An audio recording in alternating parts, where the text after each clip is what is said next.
Si vous avez bien bossé mon cours sur le bilan fonctionnel, et en particulier le bas des bilans fonctionnels, d'accord ? On va retrouver, je vous l'avais déjà dit ici, à l'époque où on avait fait le cours sur le bilan fonctionnel, on va retrouver exactement les mêmes postes et exactement les mêmes variations. C'est pour ça que je vous ai toujours dit, si on vous demande un tableau de financement à faire en entier, première et deuxième partie, pour faire la deuxième partie, je vous recommande vivement pour justifier vos calculs, si vous voulez, si nécessaire, surtout si c'est un petit peu compliqué, de faire d'abord les variations du bas du bilan fonctionnel. Pourquoi ? Parce qu'en faisant les variations telles qu'elles apparaissent dans un tableau de variations de deux bilans fonctionnels, les variations, une par une, c'est le montant que vous mettrez dans ce tableau. Est-ce que vous me suivez ? D'accord ? On y reviendra bien entendu en détail, parce que vous voyez qu'il y a plusieurs colonnes, il y a 3 colonnes. La seule difficulté, entre guillemets, une fois qu'on a fait les deux bas de bilan fonctionnel, c'est de savoir si la variation, je dois la mettre dans la cellule besoin ou dans la cellule dégagement. C'est aussi simple que ça. Vous comprenez ce que je veux dire ? D'accord ? On peut imaginer d'ailleurs un autre type d'exercice qui peut arriver, c'est qu'on vous donne ce tableau de financement, aussi bien première comme deuxième partie, rempli, et on vous demande de justifier certaines cellules. Vous voyez, par exemple, on y revient tout à l'heure, mais par exemple, la première partie serait remplie, notamment avec la CAF, ça serait déjà fait, puis on vous demanderait de justifier, retrouver le montant de la CAF, par exemple. Vous voyez, c'est une façon de vous poser la question. Il y a l'autre cas, on vous le donne vierge, et il faut le faire en entier. OK ? Donc, dans cette deuxième partie du tableau de financement du FRNG, qu'est-ce qu'on va retrouver ? On va retrouver un tableau qui va être divisé en plusieurs parties. Vous avez bien une partie qui s'appelle variation d'exploitation. Alors ici, bien sûr, avec les slides, je ne vous en donne qu'une partie. Vous l'avez en entier sous les yeux. Vous voyez bien que vous avez une variation d'exploitation avec un total grand A en bas, variation nette d'exploitation. Je ne rentre pas dans les détails ici parce que nous le verrons dans le cours plus tard, mais vous voyez déjà instinctivement que vous retrouvez bien la variation des stocks, des avancées à compte versées, des créances d'exploitation, puis après, variation des acomptes reçus, des dettes fournisseurs, des dettes d'exploitation. Autrement dit, vous voyez bien que vous retrouvez bien ce qu'on met dans un bilan fonctionnel. Vous avez une deuxième partie qui s'appelle variation nette hors exploitation. Alors, moi j'ai rajouté quelque chose qui n'existe pas dans un vrai TF, tableau de financement du plan comptable. Vous voyez, par exemple, à côté de variation des autres débiteurs, je vous ai mis entre parenthèses créances hors exploitation, et puis en dessous, variation des autres créditeurs, dette hors exploitation.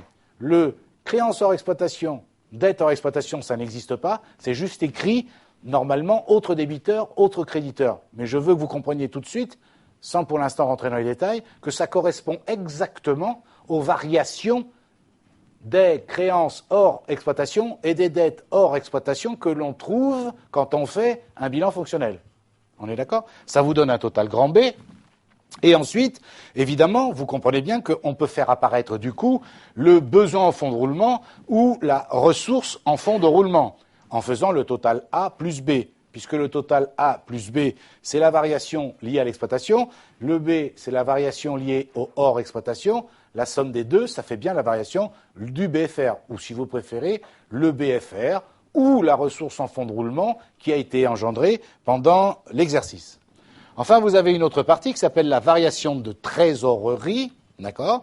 Et dans cette variation de trésorerie, vous voyez, vous avez la variation des disponibilités, c'est-à-dire la variation de la trésorerie active.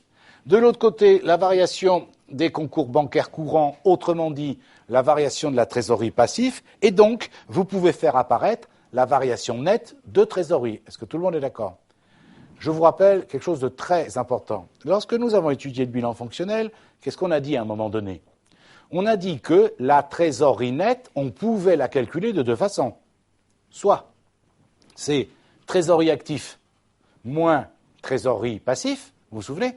Mais on peut dire aussi que la trésorerie nette, c'était le FRNG moins le BFR. Est-ce que tout le monde me suit ? Donc, si vous entendez ce que je viens de dire, j'ai le droit d'écrire variation de trésorerie égale variation de la trésorerie active moins variation de la trésorerie passive. Est-ce que vous êtes d'accord ? Et donc, j'ai le droit de dire variation du FRNG moins variation du BFR égale variation de la trésorerie nette. Et bien, c'est ce que vous montre ce deuxième tableau. Sauf que ce deuxième tableau, il est fait comment? En haut, il vous met, vous voyez le total A plus B, variation du BFR, le total A plus B, vous êtes d'accord? En dessous, variation de la trésorerie, vous le voyez?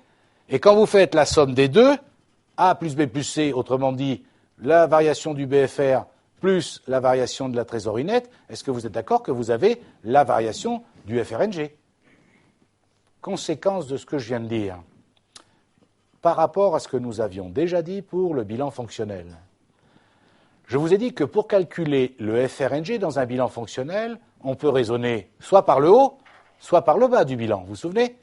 Par le haut, encore une fois, ressources stables moins actifs immo-brut, et par le bas, actifs circulants moins passifs circulants. Vous êtes tous d'accord? Eh bien, ici, ça veut dire en français qu'on va retrouver la même variation du FRNG dans le premier tableau comme dans le deuxième tableau. Est-ce que tout le monde est d'accord? Oui, c'est bien clair, sauf... sinon c'est trop facile, sinon tout le monde aurait l'examen. Sauf, écoutez bien, ça va vous surprendre, mais c'est comme ça, sauf qu'on va trouver la variation dans le deuxième tableau de signes contraires à celle du premier tableau. Je m'explique. Dans le premier tableau, par exemple, on va retrouver comme je vous disais tout à l'heure, par exemple, une ressource nette. Est-ce que vous me suivez? Dans le deuxième tableau, par exemple, on va trouver 20 000. Eh bien, dans l'autre tableau, on va trouver moins 20 000, la variation. Alors, je vous en reparlerai. Sachez que c'est complètement, entre guillemets, normal. Entre parenthèses, les auteurs de ce tableau, on aurait pu faire autrement. Pourquoi on trouve le sens contraire? Je ne rentre pas dans les détails tout de suite. Encore une fois, je vous l'expliquerai en long, en large, en travers. C'est simplement parce que vous voyez dans le deuxième tableau, il y a la dernière colonne qui s'appelle solde. Et solde, vous voyez, il faut faire la colonne 2, dégagement, moins la colonne besoin. Est-ce que vous me suivez? D'accord? Je respecte bêtement, j'allais dire, donc ça fait des plus ou des moins. Vous êtes d'accord? Eh bien, quand je fais le total en bas, soit de l'emploi net, soit de la ressource nette, en fait, j'ai trouvé de signes contraires parce que ils ont inversé le sens de calcul. Je m'explique, c'est tout bête. Si, là, dans la colonne solde, on avait dit c'est la colonne 1 moins la colonne 2, on aurait trouvé le même montant plus le même signe.